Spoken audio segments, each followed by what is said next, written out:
Hello दोस्तों, आप लोगों का स्वागत है आपके अपने चैनल शिवानी स्टोरीज पर।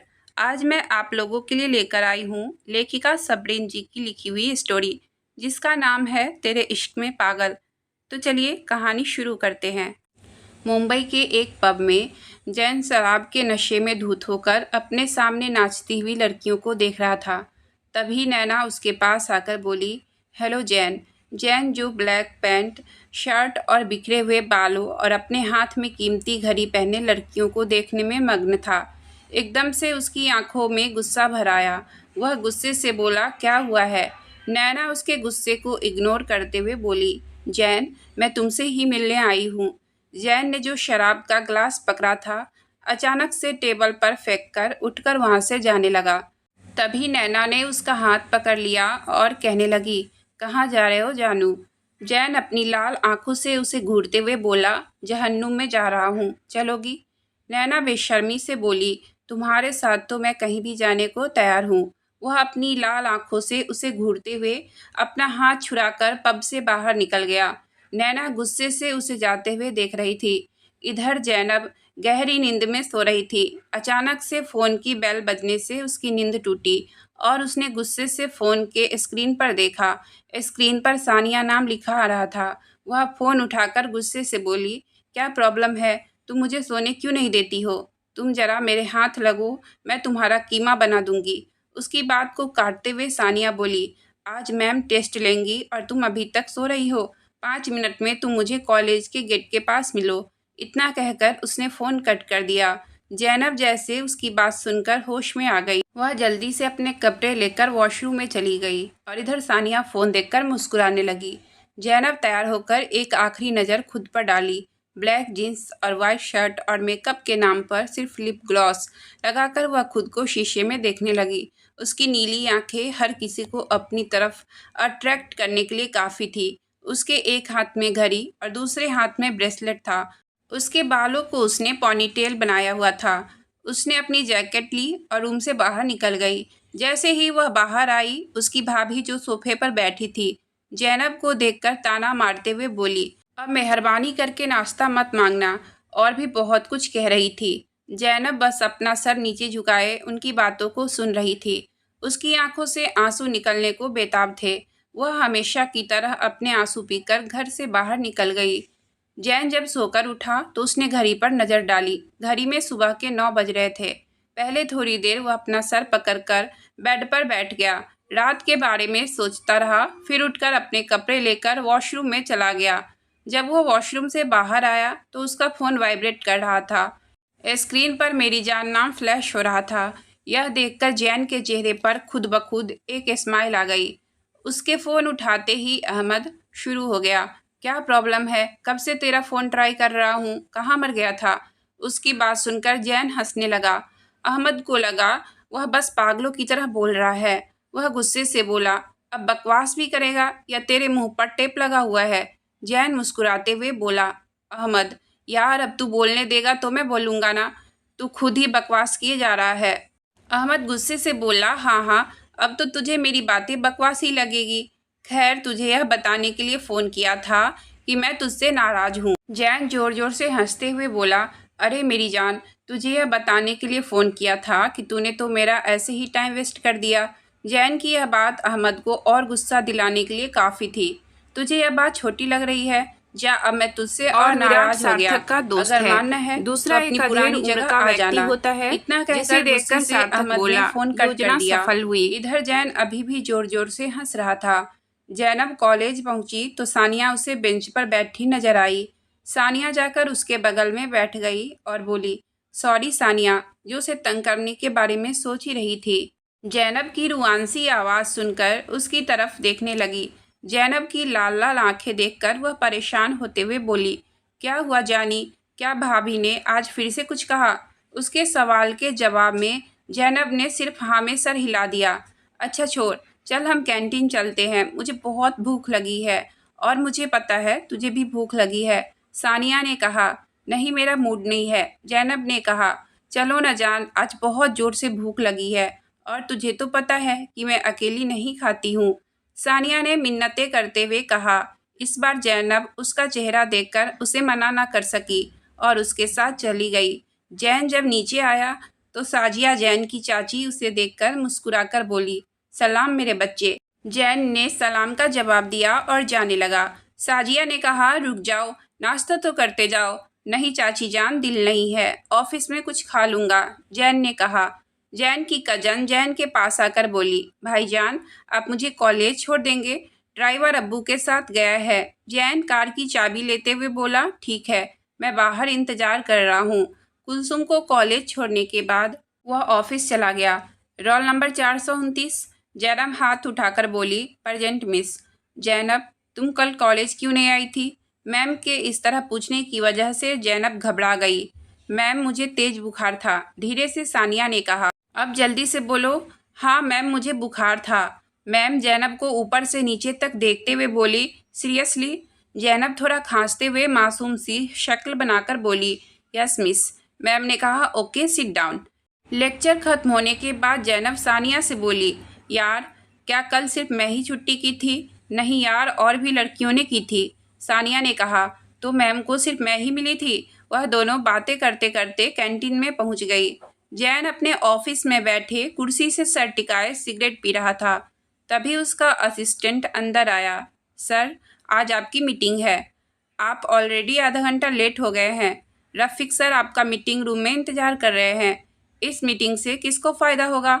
जैन ने अपनी आंखें खोलकर सेक्रेटरी की तरफ देखकर उससे पूछा। सेक्रेटरी ने जवाब दिया, सर रफ़ीक सर को। ठीक है, तो आधा घंटा और इंतज़ार करो। आधे घंटे बाद मैं खुद मीटिंग रूम में आ जाऊंगा। अब तुम यहाँ से जाओ। उसे भेजकर जैन सिगरेट के बड़े बड़े कश लेने लगा। आधे घंटे बाद वह मीटिंग रूम में गया। मीटिंग खत्म करने के बाद उसने अहमद को फ़ोन किया। अहमद जो अपने ऊपर परफ्यूम की बारिश कर रहा था, अपना फ़ोन वाइब्रेट होता देखकर वह टेबल के पास गया और स्क्रीन पर जिगर नाम देखकर उसके चेहरे पर एक स्माइल आ गई। उसने जल्दी से फ़ोन उठाया और बोला, हाँ मेरे जिगर के टुकड़े, बोल। मेरी जान, आधे घंटे में मुझे अपने फेवरेट होटल में मिल। यह कहकर जैन ने फ़ोन कट कर दिया। अहमद जल्दी से तैयार होकर गाड़ी की चाबी लेकर घर से निकल गया। सानिया, यार चल आइसक्रीम फ्लोर चलते हैं, मुझे आइसक्रीम खानी है। जैनब तो जैसे आइसक्रीम देखकर पागल ही हो गई थी। नहीं खानी मुझे, बहुत ठंड है। ऐसा करते हैं, उसके पास जो होटल है वहाँ चलकर पिज्ज़ा खाते हैं, सानिया ने कहा।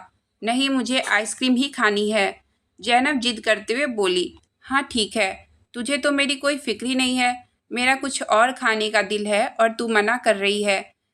जैनब ने उसे इमोशनल ब्लैकमेल करते हुए कहा। अरे बेगैरत इंसान, तेरा पेट फुल हो गया या नहीं, या कुछ और ऑर्डर करूं? जैन ने अहमद से कहा। नहीं यार, तुझे क्या मैं इतना पेटू दिखता हूँ? पूरा एक पिज्ज़ा खाने के बाद भी मेरा पेट फुल नहीं होगा, अहमद ने बत्तीसी दिखाते हुए कहा। जब दोनों होटल से बाहर निकले तभी अहमद का फ़ोन बजने लगा। तू कार के पास चल, मैं आता हूँ, अहमद ने फ़ोन उठाते हुए जैन से कहा। जैनब जैसे ही आइसक्रीम लेकर पीछे मुड़ी, वह जैन से टकरा गई और सारी आइसक्रीम जैन के कपड़ों पर गिर गई। ओ सॉरी सॉरी, और पास मैंने में खड़ी एक जानबूझकर नहीं चाकू की, उठाकर प्लीज विराट मुझे का माफ गला कर काट दीजिए। देता है। उसको जैनब मौत की जैन से नींद सुला माफी देता मांगते है। हुए बोली। सार्थक को नहीं जैनब पसंद शर्मिंदगी कोई से उसके बार बार पैसे पर माफी मांग गंदी रही नजर थी डाले। और जैन इतना की आंखें बोलकर बस उसके सार्थक चेहरे पर राक्षसी टिकी हंसी थी। हंसने लगा। उसका अब ध्यान तब सार्थक का टूटा खेल जब शुरू होता अहमद है। ने उसे आवाज देकर कहा, चल यार चलते हैं। जैसे ही अहमद की नज़र जैन के कपड़ों पर पड़ी, वह हैरान होकर बोला, यह कैसे हुआ? इससे पहले कि जैन कुछ जवाब देता, जैनब बीच में बोल पड़ी, यह मुझसे गलती से हो गया, I am sorry. It's okay, Jain ने मुस्कुराते हुए कहा। अहमद समझ रहा था अब तो इस लड़की की खैर नहीं, अब इसे जैन के गुस्से से कैसे बचाएं। लेकिन जैन के मुंह से इट्स ओके सुनकर वह हैरान हो गया। जैनब उसे थैंक्स बोलकर वहां से चली गई। जैन उसे तब तक देखता रहा जब तक वह उसकी नज़रों से ओझल ना हो गई। उसके बाद उसने अहमद की तरफ देखा जो हैरानी से उसे घूर रहा था। क्या हुआ? उसे हैरान देखकर जैन ने पूछा। यार जानू, यह तू ही है ना? तू कब से किसी को माफ़ करने लगा? और इट्स ओके शब्द तेरी डिक्शनरी में मेरे अलावा किसी के लिए नहीं था। फिर यह क्या था? मुझे लगा तू अब उस लड़की को छोड़ेगा नहीं। अहमद नॉन स्टॉप बोलता ही जा रहा था। अहमद, अब मैं इतना भी जालिम नहीं हूँ, बेचारी मासूम लड़की से गलती हो गई थी। जैन ने झुंझलाकर कहा। जहाँ तक मुझे पता है, कोई कितना ही मासूम क्यों ना हो, जैन उसे कभी नहीं वकसता।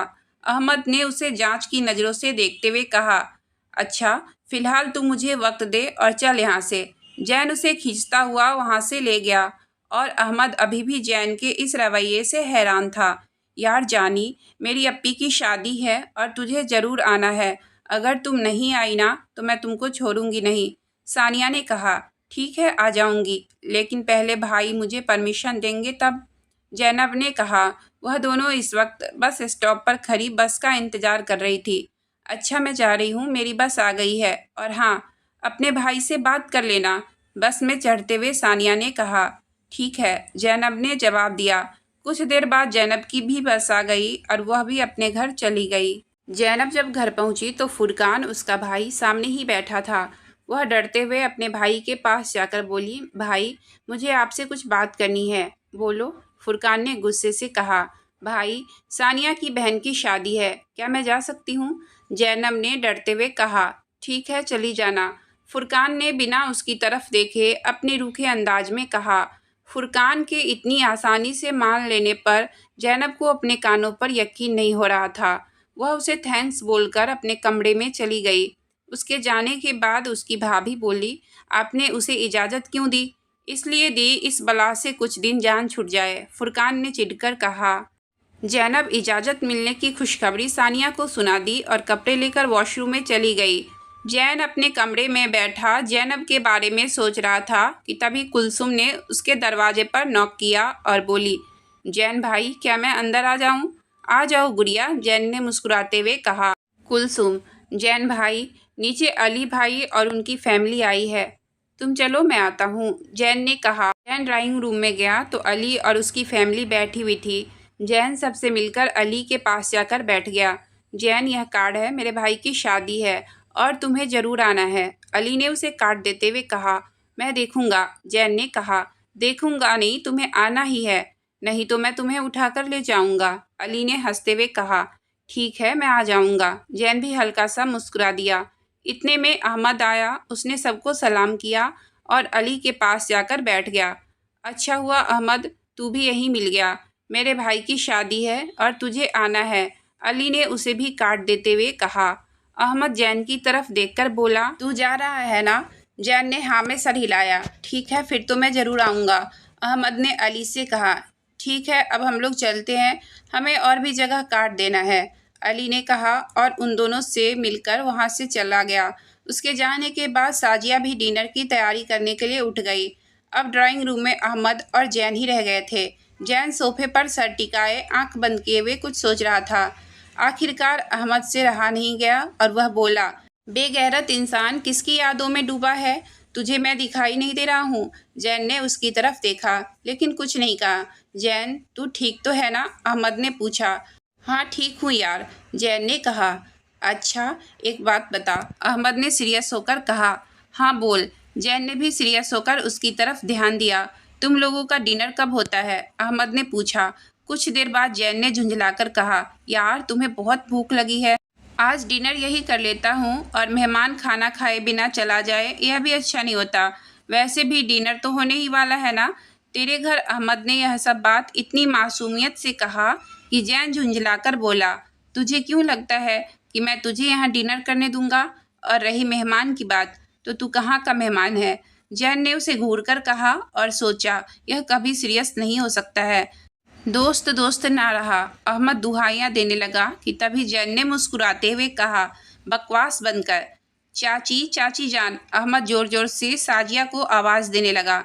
बोलो बेटा, शाजिया ने कहा। चाची जान, क्या मैं यहाँ डिनर कर सकता हूँ? अहमद ने यह बात बहुत मासूमियत के साथ कहा। उसकी मासूमियत देखकर एक पल के लिए जैन हैरान हो गया। क्यों नहीं बेटा, मैंने तो पहले ही तुम्हें कहा था डिनर हमारे साथ ही करना। तुम दोनों हाथ धुलकर आ जाओ, मैं डिनर लगाती हूँ, शाजिया ने कहा और डिनर लगाने के लिए चली गई। अहमद ने जैन की तरफ देखकर अपना कॉलर सीधा किया और जैन उस पर लानत भेजता हुआ वहाँ से उठ गया। खाने के बाद जैन अहमद से बोला, चल यार अहमद, हम पब चलते हैं। नहीं यार जानू, मेरा दिल नहीं है, अहमद ने उसे मना कर दिया। हाँ, खाना ठूस लिया ना, अब तेरा दिल कहाँ होगा, जैन ने नाराज होते हुए कहा। उसकी बात सुनकर अहमद ने बस उसे घूरकर देखा, लेकिन कुछ नहीं कहा। तू चलता है या मैं तुझे एक लगाऊं? जैन गुस्से से कहा। अहमद किसी लड़की की तरह जैन के कंधे पर सर रखकर बोला, डार्लिंग, अब तुम मुझे एक लगाओगे? अहमद ने ड्रामा के अंदाज में कहा कि जैन का ठहाका पूरे घर में गूंज गया। वह पहली बार इतना खुलकर मुस्कुराया था। अहमद और साजिया ने उसकी खुशी की दुआएं दी। उसके बाद जैन उसे खींचकर गाड़ी की तरफ ले गया। इधर दोनों क्लब की तरफ चल पड़े। रूप के जलवों की हाय क्या बात है! एक गुनाह कर दो, दो गुनाह की रात है। वह दोनों क्लब में बैठे थे और जैन ने बहुत शराब पी ली थी। अहमद उसे और शराब पीने से मना कर रहा था, लेकिन जैन बार बार यही कह रहा था, अहमद, इसे पीने से मुझे सुकून मिलता है, तू भी पीना यार। और अहमद उसे मना कर देता। अहमद को शराब पीना बिल्कुल भी पसंद नहीं था। वह पब आता तो था, लेकिन शराब नहीं पीता था। जब अहमद साथ होता था तब जैन कुछ ज़्यादा ही शराब पी लेता था, क्योंकि उसे पता होता था कि अहमद उसे संभाल लेगा। जैन अहमद से कहने लगा, यार, नैना कहाँ है? देख तो तुझे नज़र आ रही है। उसने ये बात बड़ी मुश्किल से कही थी। शराब पीने की वजह से उसकी आंखें लाल हो गई थी। अहमद ने कहा, मुझे नहीं पता वह कहाँ है। वह जानता था जैन इस वक्त नैना को क्यों ढूंढ रहा है, क्योंकि अब उसे लड़की की ज़रूरत थी। वह लड़कियां नाचते नाचते जैन के पास आ गई। वह कभी जैन की शर्ट खींचती तो कभी उसके गालों पर किस करती, और जैन को इस सब में बहुत मज़ा आ रहा था। अहमद को बहुत गुस्सा आ रहा था। जब यह सब उससे बर्दाश्त नहीं हुआ तो उसने उन लड़कियों को धक्का दिया और जैन को खींचते हुए बोला, चल अब हम यहाँ से चलते हैं। अरे भाई, अभी तो मज़ा आना शुरू हुआ है और तू जाने को कह रहा है? जैन लड़खड़ाते हुए बोला, मैं कह रहा हूँ ना, चल, वरना मुझसे बुरा कोई नहीं होगा। अहमद ने गुस्से से कहा, मैं नहीं जाऊँगा। जैन ने जिद करते हुए कहा, मैं भी देखता हूँ तू कैसे नहीं जाएगा, तेरे अच्छे भी जाएंगे। अहमद ने कहा, तो ठीक है, मेरे अच्छे को ले जा, मैं तो नहीं जाने वाला। जैन बेसुध होकर सोफे पर बैठते हुए कहा। अहमद ने गहरी सांस ली और उसे अपने कंधे पर उठाकर गाड़ी में लाकर पटक दिया। जैन फिर से उठने लगा कि तभी अहमद ने उसे दोबारा सीट पर बिठा दिया और गुस्से से बोला, अगर तू यहाँ से हिला ना तो एक लगा दूंगा। उसकी बात सुनकर जैन मुस्कुराते हुए बोला, ओके भाई, नहीं जाऊंगा, और किसी छोटे बच्चों की तरह मुंह पर उंगली रखकर सीट पर सीधा होकर बैठ गया। अगली सुबह जब जैन ने आंखें खोली तो देखा यह उसका कमरा नहीं था। उसने बाएं तरफ देखा तो अहमद बैठे बैठे ही सो चुका था। वह उठकर अहमद के पास गया और मुस्कुराते हुए अहमद के कंधे पर अपना सिर रख दिया, क्योंकि वह जानता था अहमद की नींद बहुत कच्ची है। और ऐसा ही हुआ। जैसे ही अहमद को अपने कंधे पर कुछ एहसास हुआ, उसने अपनी नींद भरी आंखें खोली और मुस्कुराते हुए जैन को देखा। जैन ने भी बदले में स्माइल पास कर दी। उठ गया जानू? अहमद ने अपनी आंखें मसलते हुए उससे पूछा। हाँ, उठ गया। जैन ने उसके कंधे से अपना सर हटाते हुए कहा। अहमद उठकर ठीक से बैठ गया। हम यहाँ कैसे आए? जैन ने पूछा। गाड़ी से, अहमद ने लापरवाही से जवाब दिया। मेरा मतलब है मैं और तू क्लब में थे। अहमद उसकी बात काटते हुए बोला, मैं फ्रेश होने जा रहा हूँ। अच्छा, तो फिर हम यहाँ कैसे आए? जैन अभी उलझा हुआ था। अच्छा, तो जनाब को कुछ याद नहीं कि रात को क्या हुआ था? जरा कम शराब पीनी थी ना? अहमद ने ताना मारते हुए कहा। सॉरी यार, कुछ ज़्यादा ही पी ली थी। जैन कान पकड़कर उससे माफ़ी मांगते हुए कहा। ज़्यादा नहीं, बहुत ज़्यादा। तभी तो जनाब को नैना याद आ रही थी। अहमद उसे घूरते हुए बोला। अहमद की बात सुनकर जैन जोर से चीखा और अहमद ने अपने कानों पर हाथ रख लिए। जी हाँ, तो क्या? जैन ने बात अधूरी ही छोड़ दी। नहीं, ऐसा कुछ नहीं हुआ और मेरे होते हुए ऐसा हो भी नहीं सकता था, लेकिन तेरा पूरा प्लान था कुछ करने का। अहमद बेड से उठ गया। जैन बेड से उठने ही वाला था, तभी उसकी कमर पर तेज दर्द हुआ। क्या हुआ जानू? अहमद परेशान होकर बोला। यार, मेरी कमर में दर्द हो रहा है, जैन ने दर्द भरी आवाज़ में कहा। जैन की बात सुनकर अहमद जोर से हंसने लगा। तुझे कुछ भी याद नहीं? अहमद ने हंसते हुए कहा। नहीं यार, जैन ने कमर पर हाथ रखते हुए कहा। रात को जब क्लब से आने का दिल नहीं था, इसलिए मैं उठाकर तुझे कार में लाकर पटक दिया था, इसलिए तेरी कमर में दर्द हो रहा है। अहमद ने उसे सारी बात बता दी। उसकी बात सुनकर जैन तो पहले हैरान हुआ, फिर मुस्कुराने लगा। अच्छा जानू, तू फ्रेश हो जा, तब तक मैं तेरे लिए कुछ खाने के लिए लेकर आता हूँ, अहमद ने कहा। ठीक है मेरी जान, जैन ने मुस्कुराते हुए कहा। अहमद ने सोफे पर कुशन उठाकर जैन को मारा और रूम से बाहर चला गया। जैनब तैयार होकर नीचे आई तो सामने उसकी भाभी खड़ी थी। कॉलेज बाद में जाना, पहले घर की सफाई कर लो, मेरी तबीयत ठीक नहीं है, भाभी ने जैनब को ऑर्डर दिया। लेकिन भाभी, आज मेरा इम्पोर्टेंट लेक्चर है, मैं आकर कर दूंगी, जैनब ने कहा। तो क्या तब तक घर गंदा ही रहेगा? एक काम क्या कर दी, तुम्हारे बहाने तो खत्म ही नहीं होते, भाभी गुस्से से बोली। नहीं भाभी, ऐसी बात नहीं है, आज मेरा फर्स्ट पीरियड है। अच्छा, वह अभी इतना ही बोल पाई थी कि तभी फुलकान ने जैनब के गाल पर एक थप्पड़ मारा। वह सीधा जाकर जमीन पर गिर गई। जवान लड़ाती हो अपनी भाभी से, जाओ जाकर सफाई करो। नहीं जाना है आज तुम्हें कॉलेज, फुलकान ने गुस्से से कहा। जैनब जमीन से उठकर रोती हुई सीधा अपने कमरे में चली गई। जैन जैसे ही वॉशरूम से बाहर निकला, उसका फ़ोन वाइब्रेट होने लगा। उसने देखा तो कोई अननोन नंबर था। वह फ़ोन उठाकर बोला, कौन, कैसा है तू? सामने से आवाज़ आई। जैन इस आवाज़ को लाखों में पहचान सकता था। तेरी हिम्मत कैसी हुई मुझे कॉल करने की? जैन गुस्से से आग बबूला होकर बोला। कूल डाउन साहब, आखिर मैं तेरे बाप का दोस्त हूँ, बकवास बंद करो अपनी, जैन ने गुस्से से चिल्लाकर कहा। साहब, मुझे लगता था तुम तो मुझसे बदला लोगे, लेकिन तुम तो डरपोक की तरह छुपकर बैठ गए, वह आदमी ठहाका लगाकर हंसते हुए बोला।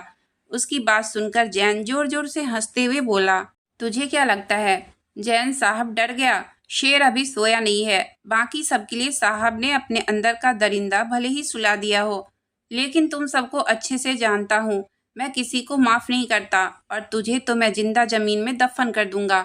बस मेरे हाथों से मरने का इंतज़ार कर, तेरा वक्त भी जल्दी आएगा। जैन की बात सुनकर उस आदमी का रंग बिल्कुल ही फीका पड़ गया। तुम मुझे कभी नहीं ढूंढ सकते साहब, वह आदमी फिर से हंसते हुए बोला। किसे तसल्ली दे रहे हो इमरान? यह बात तुम भी जानते हो कि कुछ भी मुश्किल नहीं है। चल अब सुन, वह जो तेरी खुफिया डील थी ना, जिसे तू साइन करने के लिए सबको बताने वाला था, तेरी वह डील किसी ने कैंसिल करवाई थी। यह कहकर जैन जोर जोर से हंसने लगा। उसकी बात सुनकर इमरान के अंदर जैसे आग ही लग गई थी। वह कैसे साहब? साहब की दरिंदगी को भूल सकता था?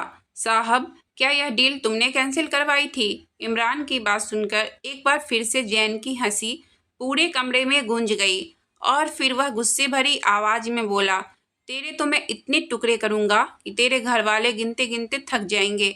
इतना कहकर उसने फ़ोन कट कर दिया। इमरान ने गुस्से से फ़ोन को ज़मीन पर फेंक कर तोड़ दिया।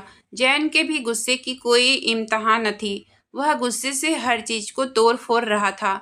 अब उसका गुस्सा सिर्फ एक ही इंसान शांत कर सकता था, वह था अहमद। जैनब अपने कमरे में बैठी अपने माँ बाबा की तस्वीर को देख रही थी। माँ बाबा, आप दोनों मुझे छोड़कर क्यों चले गए? भाई भाभी बिल्कुल भी अच्छे नहीं हैं। जैनब के पेरेंट्स की कार एक्सीडेंट में डेथ हो गई थी। जैनब के पापा की पहली बीवी से फुरकान था।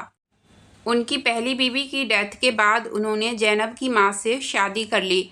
उस वक्त फुरकान 2 साल का था। जैनब यह बात नहीं जानती थी कि यह फुरकान की सौतेली बहन है, इसलिए वह उससे इतनी नफरत करता है। जैनब की माँ उन दोनों से बहुत प्यार करती थी, लेकिन अपने बाबा के दूसरी शादी करने की वजह से फुरकान जैनब और उसकी माँ से बहुत नफरत करता था। फुरकान के घर औलाद ना होने का कसूर भी वह जैनब को ही समझता था। जैनब अब रोते रोते ही सो गई। जैन शराब पी रहा था, तभी किसी ने उसे जोरदार थप्पड़ मारा। वह सीधा जाकर जमीन पर गिरा। उसने गुस्से से पीछे देखा तो अहमद उसे गुस्से से घूर रहा था। अहमद की जगह अगर किसी और ने जैन को थप्पड़ मारा होता तो अब तो वह उसे एक थप्पड़ के बदले उसे 100 थप्पड़ लगा चुका होता। अहमद ने जैन को कॉलर से पकड़ा और गुस्से से बोला, यह क्या कर रहा है? और कमरे की क्या हालत कर दी है? अपनी भी हालत देख, तुझे क्या हुआ है? जैन, अहमद, तू समझ रहा है ना मेरे दिल पर क्या गुजर रही है? जैन ने टूटे फूटे शब्दों में कहा। तू क्या कह रहा है? किसका फ़ोन आया था? अहमद उसकी बात को समझ नहीं पाया। इमरान का, जैन ने गुस्से से कहा। तो उस घटिया इंसान का फ़ोन था? उसकी तो, लेकिन तूने अपनी यह हालत क्यों बनाई है? अहमद को भी बहुत गुस्सा आ रहा था। मेरी माँ की हालत और बाबा।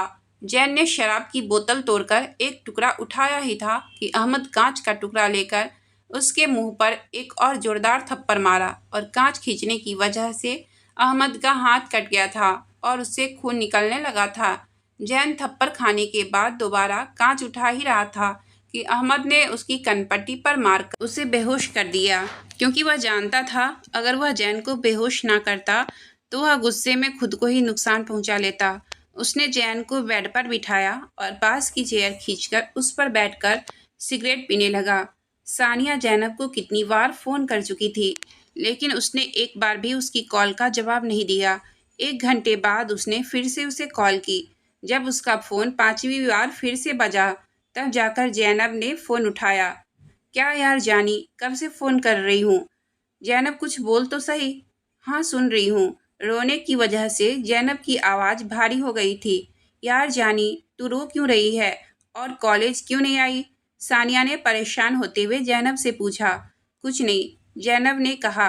चल अब जल्दी बोल, कोई बहाना नहीं, वरना मैं क्या करूँगी तो अच्छे से जानती है, सानिया ने उसे धमकाते हुए कहा। अब जैनब ने उसे सब कुछ बता दिया। सानिया उसे तसल्ली देती हुई बोली, छोड़ जानी, आज तू मेरे घर आने वाली है ना, फिर तू कुछ दिन मेरे घर रहेगी तो रिलैक्स रहेगी। शादी में हम दोनों खूब एंजॉय करेंगे। जैनब अब रोना नहीं, मैं फ़ोन रखती हूँ। अल्लाह हाफिज, अपना ख्याल रखना। अल्लाह हाफिज, जैनब ने कहा और फ़ोन रख दिया। अहमद अभी भी चेयर पर बैठा सिगरेट पी रहा था। सिगरेट पीने की वजह से उसकी आंखें लाल हो गई थी। एश ट्रे भर चुका था। एक तो वह इस गम में पी रहा था कि इतने सालों की हुई उसकी मेहनत पर पानी फिर चुका था। इतने सालों से उसने जैन के अंदर के उस दरिंदे को कितनी मुश्किल से सुलाया था, जो अब फिर से जाग चुका था। और दूसरा, वह जैन के ऊपर हाथ उठाने की वजह से पी रहा था। उसे बहुत दुख हो रहा था जैन के ऊपर हाथ उठाने पर। फिर उसने सोचा अगर वह ऐसा ना करता तो जैन खुद को जरूर नुकसान पहुंचाता। जैन की आंख खुलते ही उसने देखा कि अहमद कुर्सी पर बैठकर सिगरेट पी रहा था। उसने अहमद को आवाज़ दी, मेरी जान। जैन की आवाज़ सुनकर उसने सिगरेट को एश ट्रे में मसल दिया और उठकर उसके पास जाकर बैठ गया। अब तू ठीक है ना? अहमद ने पूछा। नहीं यार, मेरे सिर में बहुत तेज़ दर्द हो रहा है, जैन ने अपना सर अपने हाथों से पकड़ते हुए कहा। अहमद, मैं उस इंसान को जिंदा नहीं छोड़ूंगा जिसने मेरे माँ बाप को मारा है। मैं उसे भी दर्दनाक मौत दूंगा, जैन ने दर्द भरी आवाज में कहा। हम ऐसा ही करेंगे, लेकिन तुझे अभी अपने गुस्से पर काबू पाना होगा। अपने गुस्से की वजह से कुछ गलत मत कर देना। हम सबसे पहले उससे उसकी सबसे प्यारी चीज छीनेंगे। तू समझ गया ना? अहमद उसे अच्छे से समझा रहा था, क्योंकि उसे पता था अब जैन को समझाना बहुत मुश्किल है। मैं समझ गया। एक पल की खामोशी के बाद जैन ने जवाब दिया। जैन ने अचानक शीशे में अपने चेहरे को देखा। उसके होठ पर खून जमा था और हल्का सूज भी गया था। एक पल की हैरानी के बाद वह मुस्कुराते हुए बोला, यह तेरा कारनामा है ना मेरी जान? यह कहकर उसने अहमद को गले लगा लिया। मुझे पता है तूने मेरा हैंडसम चेहरा क्यों खराब किया है, जैन मुस्कुराते हुए बोला। अहमद बत्तीसी दिखाते हुए बोला, सॉरी यार। अहमद ने मन ही मन सोचा, चलो अच्छा है, इसका इस टॉपिक से ध्यान तो हटा। अच्छा जानू, तू रुक, मैं खाना लाता हूँ। अहमद के जाने के बाद जैन एक बार फिर शीशे में देखने लगा। थोड़ी देर बाद अहमद खाने की ट्रे लेकर अंदर आया और जैन से बोला, जानू खाना खा ले। नहीं यार, मेरा मूड नहीं है, जैन ने उसे मना कर दिया। देख यार जानू, अब लड़कियों की तरह नखरे मत दिखा। मैं खुद से वादा किया है कि मैं अपने हाथों से तुझे और सिर्फ अपनी प्यारी बीबी को ही खिलाऊंगा। अब खाना खा ले। नहीं यार, मेरा दिल। जैन अभी इतना ही बोल पाया था कि तभी अहमद उसकी बात काटते हुए बोला, चुपचाप खाना खा ले, नहीं तो तेरा चेहरा और बिगाड़ दूंगा। उसकी धमकी सुनकर जैन ने जल्दी से खाने की ट्रे को अपनी तरफ खींचकर खाना खाने लगा। जैनब को इजाज़त तो मिल ही गई थी, वह जानती थी उसका भाई उसे रोकेगा नहीं। उसने अपनी पैकिंग की और नीचे आकर फुरकान को सलाम करते हुए घर से निकल गई। शुक्र है कुछ दिन के लिए इस बला से जान छूटी। जैनब के जाने के बाद फुरकान ने गुस्से से अपनी बीवी से कहा। जैन के खाना खाने के बाद अहमद बर्तन हटाकर सोफे पर बैठकर सीरियस होते हुए बोला, साहब मुझे सारी बात बता, अहमद जैन को साहब तभी बोलता था जब वह बहुत सीरियस होता था। जैन ने उसे सीरियस देखकर सारी बातें बता दी जो इमरान ने फ़ोन पर कही थी। जैन की बात सुनने के बाद अहमद को बहुत गुस्सा आया, लेकिन वह जानता था अगर उसने खुद को कंट्रोल नहीं किया तो जैन को कोई भी संभाल नहीं सकता था। जैन ने अपने एक आदमी को फ़ोन करके इमरान पर नज़र रखने के लिए कहा। देखते हैं क्या खबर देता है। अब अगला कदम अली की बहन की शादी के बाद उठाएंगे। साहब तू ठंडा रह, नहीं तो इमरान की जगह मैं तेरा बुरा हाल कर दूंगा, अहमद ने उसे गुस्से से कहा। उसकी बात सुनकर जैन मुस्कुरा दिया। तभी उसे कुछ याद आया। उसने वापस से कासिम को फ़ोन किया और उसे अहमद के घर आने के लिए कहा, क्योंकि अहमद घर में अकेला रहता था, उसके माँ बाप नहीं थे। जैनब जब सानिया के घर पहुंची तो सबने उसका अच्छे से वेलकम किया। सानिया की अम्मी ने उसे ढेरों दुआएं दी। उसके बाद सानिया उसे अपने कमरे में ले गई।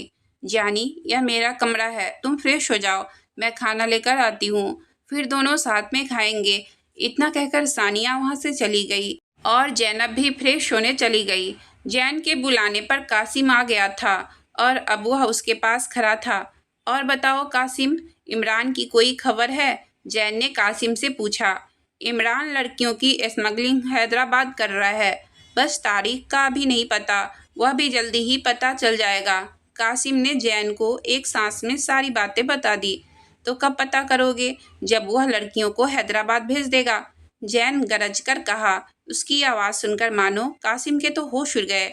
बस आप फिक्र ना करें, काम जल्दी ही पूरा हो जाएगा, कासिम ने डरते डरते कहा।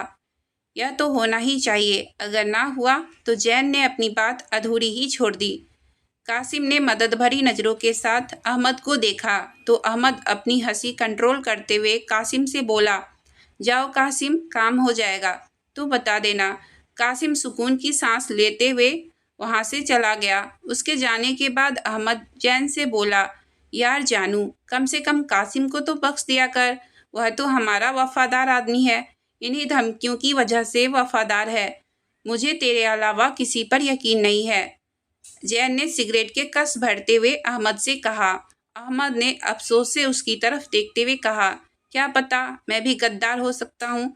उसकी बात सुनकर जैन मुस्कुराया और फिर सीरियस होकर बोला, इम्पॉसिबल, तू तो मेरी जान है, तू मुझे कभी धोखा नहीं दे सकता, तुझ पर तो मैं आंख बंद करके भी भरोसा कर सकता हूँ। उसकी बात सुनकर अहमद मुस्कुराते हुए बोला, और अगर निकल गया तो?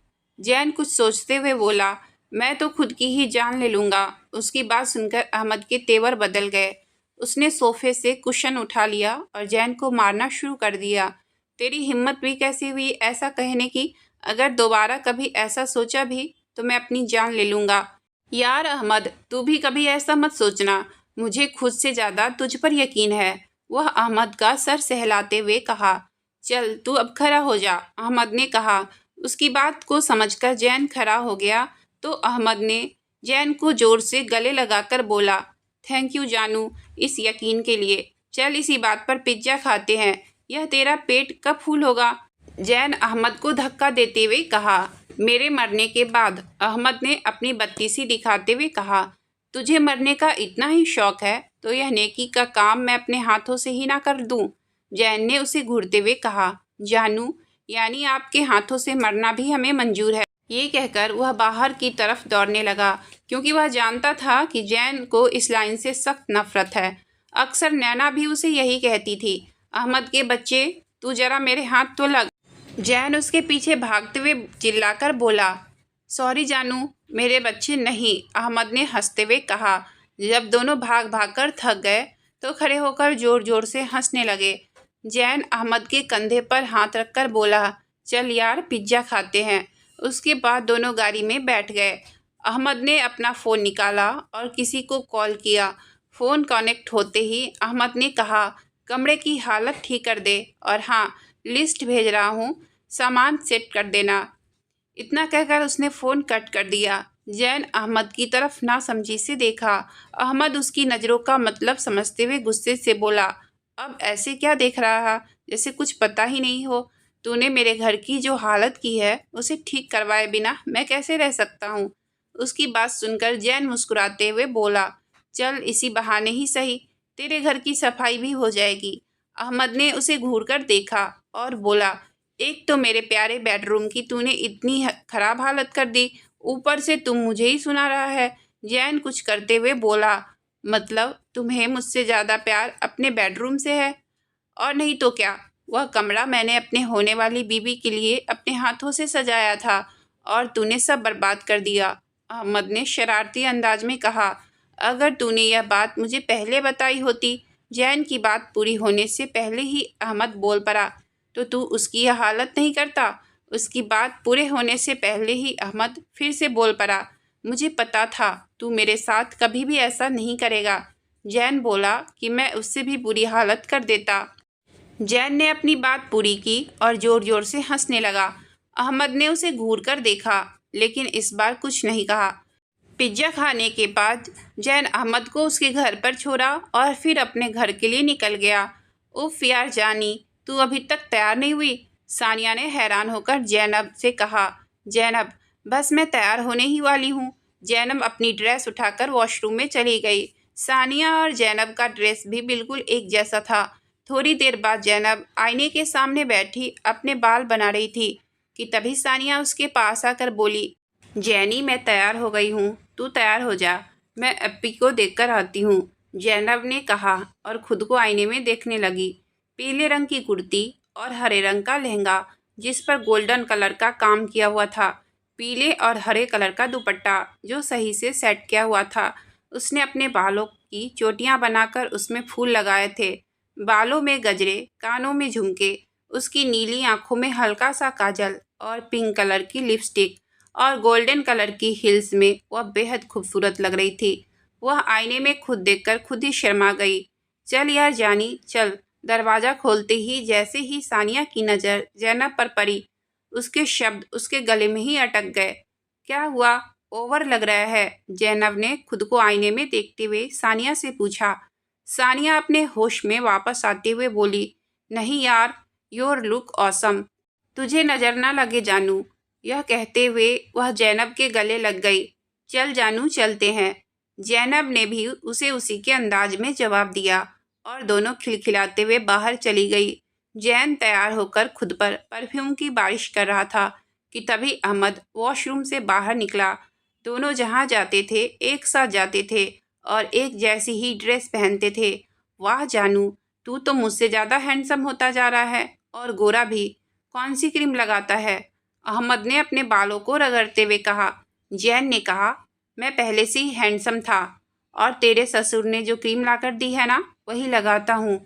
जैन की बात सुनकर अहमद हंसने लगा और जैन उसे घूरकर खुद को आईने में देखने लगा। वाइट शर्ट और ब्लैक पैंट और ब्लैक कोट और एक हाथ में कीमती घड़ी पहने हुए उसके बाल हमेशा की तरह बिखरे हुए थे, लेकिन फिर भी उसकी पर्सनालिटी से वह किसी रियासत के बादशाह से कम नहीं लग रहा था। अहमद भी काफ़ी हैंडसम लग रहा था। सानिया अप्पी कितनी प्यारी लग रही है ना। जैनब ने खुलकर उसकी तारीफ़ की थी तो वह शर्मा गई। चलो लड़कियों जल्दी करो, मेहंदी वाली आती ही होंगी। शानिया की अम्मी ने दुल्हन के पास बैठी सभी लड़कियों से कहा तो सब नीचे चली गई। जैन और अहमद भी अब अली के घर पहुंच चुके थे और अली के गले मिल रहे थे। आ गए तुम दोनों? अली ने गले मिलते हुए कहा। नहीं, अभी रास्ते में है, अहमद चिढ़कर बोला। उसकी बात सुनकर अली हंसने लगा और उन दोनों से बोला, चलो यार चलते हैं। जैसे ही वह लोग अंदर आए, जैन की नज़र स्टेज पर खड़ी जैनब पर पड़ी और उसी पर ठहर गई। जैनब स्टेज पर किसी बात पर हंस रही थी। जैन की नज़रें उस पर से हटने का नाम ही नहीं ले रही थी। जानू कहाँ खो गया? चल चलते हैं, अहमद ने उसकी बाजू हिलाकर कहा। हाँ चल चलते हैं, जैन ने हड़बड़ाकर कहा। अहमद अब उसे शक की नज़रों से देखने लग जाता है। आज तुम बहुत हैंडसम लग रहे हो, तो क्या अब तू मुझे नज़र लगाएगा? जैन ने उसे घूरते हुए कहा। जैनब बेटा, जाओ जाकर किचन से फलों की टोकरियां लेकर आओ, मेहमान आते ही होंगे। सानिया की मम्मी ने जैनब से कहा। जी आंटी अभी लाई, जैनब ने जवाब दिया और किचन की तरफ चली गई। तभी जैन का फ़ोन बजने लगा। उसने देखा कि साजिया की कॉल है। यह देखकर उसने जल्दी से फ़ोन उठाया। Hello hello. अहमद फ़ोन सुनकर, यहाँ आवाज़ नहीं आ रही है। जैन फ़ोन पर बात करते करते किचन की तरफ चला गया। फ़ोन सुनने के बाद जैसे ही वह बढ़ा, सामने से आती हुई जैनब से टकरा गया। जैन ने उसे पकड़ लिया, लेकिन जैनब के हाथों में जो फलों की टोकरी थी वह उन दोनों के ऊपर गिर गई। जैनब ने अपनी आंखें कसकर बंद की और जैन की शर्ट को जोर से पकड़ लिया। जैन ने कुछ पल उसके चेहरे को देखा, फिर धीरे से उसके कान में बोला, मिस, आप गिरने से बच गई हैं। जैन ने अपनी आंखें खोली तो देखा कि वह उसकी बाहों में थी। जैन तो जैसे उसकी नीली आंखों में खो ही गया था और किसी चीज का होश ही नहीं था। उसकी नीली आंखें बहुत ही अट्रैक्टिव थी।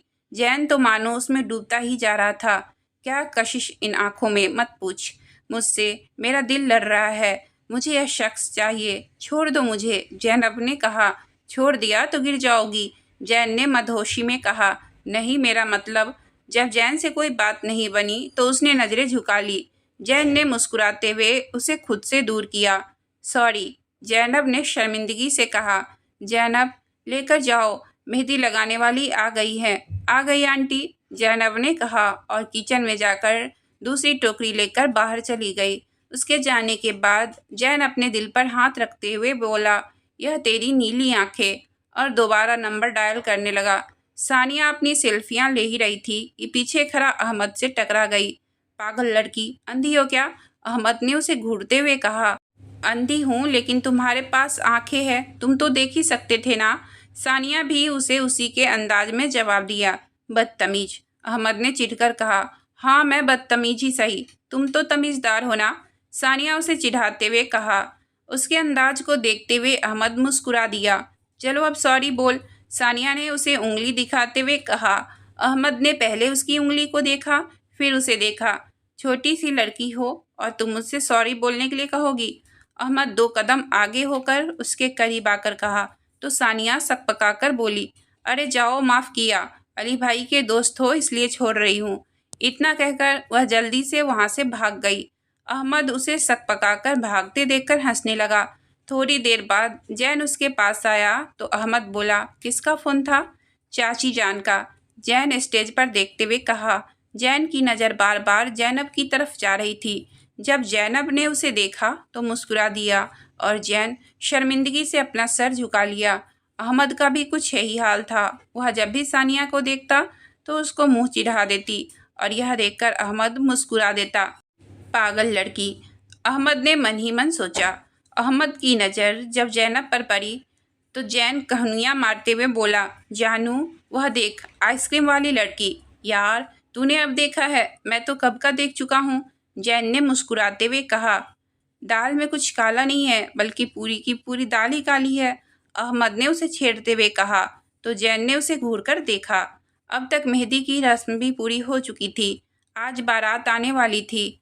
हर तरफ हंगामा था। हर कोई अपने अपने काम में बिजी थे। बारात शाम की थी, इसलिए सब इत्मीनान से तैयार हो रहे थे। जैनब और सानिया की ड्रेस आज भी सेम थी। जैनब तैयार थी। उसने आज ब्लैक कलर का गाउन पहना था। बाल खुले छोड़कर कर्ल किए हुए थे। आंखों में हल्का सा काजल, होठों पर पिंक कलर की लिपस्टिक, हाथों में ब्लैक कलर की चूड़ियाँ और ब्लैक कलर की हील पहने हुए आसमान से उतरी कोई परी लग रही थी। सानिया की भी सेम ड्रेस थी, वह भी बहुत प्यारी लग रही थी। जैन और अहमद ने भी ब्लैक कलर का अरमानी सूट पहना था। वह दोनों हद से ज़्यादा स्मार्ट लग रहे थे। तैयार होकर जैन सोफे पर बैठा अपना फ़ोन देख रहा था, जबकि अहमद बेड पर बैठा उसे घूर रहा था। ऐसा क्या देख रहा है, मुझे नज़र लगानी है क्या? जैन ने उसे घूरते हुए देखकर कहा। अहमद हंसकर बोला, तू जैसे काले इंसान को किसकी नज़र लगेगी? और मैं देख रहा था कि तू काला ड्रेस में काला कौवा लग रहा है। इतना कहकर वह वहाँ से भागने लगा। अहमद के बच्चे, जैन ने गुस्से से कहा। सच हमेशा कड़वा ही लगता है, अहमद ने हंसते हुए कहा। जैन ने कुशन उठाकर उसे मारना शुरू किया, फिर कांच का ग्लास उठाकर उसकी तरफ फेंका। अहमद पीछे हट गया और ग्लास दीवार से लगकर जमीन से गिरकर टूट गया। अहमद ने पहले ग्लास को देखा, फिर जैन को। जैन कहने लगा, मुझे तुझे मारने का कोई इरादा नहीं था। यार, खुदा के लिए बख्श दे। अगर तूने मुझे मार दिया तो मेरे होने वाले बच्चे चाचू किसे कहेंगे? और मेरी तो अभी शादी भी नहीं हुई है, तो भाभी किसे कहेगा? मेरे अभी ना होने वाले बच्चे, अहमद रोने का नाटक करते हुए कहा। उसकी बात सुनकर जैन लोटपोट हो रहा था। जा, माफ़ किया, जैन हंसने के दौरान बड़ी मुश्किल से बोला। जैन इतना हंस चुका था कि उसकी आंखों से पानी आ गया था। अहमद खड़ा उसे हंसते हुए देख रहा था। जैन बेड से उठकर अहमद के पास गया और उसे गले लगाते हुए बोला, यार तू ही तो मेरे हंसने की वजह है। अगर तू ना होता तो मैं कब का मर चुका होता। उसकी बात सुनते ही अहमद ने उसे झटके से दूर किया और बोला, मेरे जिगर के टुकड़े, दोबारा कभी मरने की बात मत करना। यह कहकर उसने फिर से अहमद को गले लगा लिया। अच्छा बस कर मेरी जान, तू तो मेरे साथ रोमांस ही करना शुरू हो गया, जैन ने हंसकर कहा। तो अहमद भी हंसने लगा। यार नहीं तो अली का फ़ोन आ जाएगा, अहमद ने उसे खींचते हुए कहा था। अब तो तुझे जल्दी होगी, मेरे हैंडसम चेहरे को ख़राब क्यों कर दिया, जैन थोड़ा नाराज़ होते हुए बोला। अहमद उसके चेहरे को पकड़कर इधर उधर घूमते हुए बोला, यार तू तो कौवा का बादशाह लग रहा है। इतना कहकर वह जोर जोर से हंसते हुए वहाँ से भाग गया। जैन भी गुस्से से उसका पीछा करने लगा। आज की कहानी यहीं तक रहने देती हूँ। इससे आगे की कहानी मैं कल इसी टाइम पर लेकर आऊँगी। अगर आपको कहानी अच्छी लगी हो तो प्लीज़ वीडियो को लाइक और चैनल को सब्सक्राइब करें। आपका बहुत बहुत धन्यवाद। और हाँ, कल इसी टाइम पर आगे की कहानी सुनने के लिए तैयार रहें।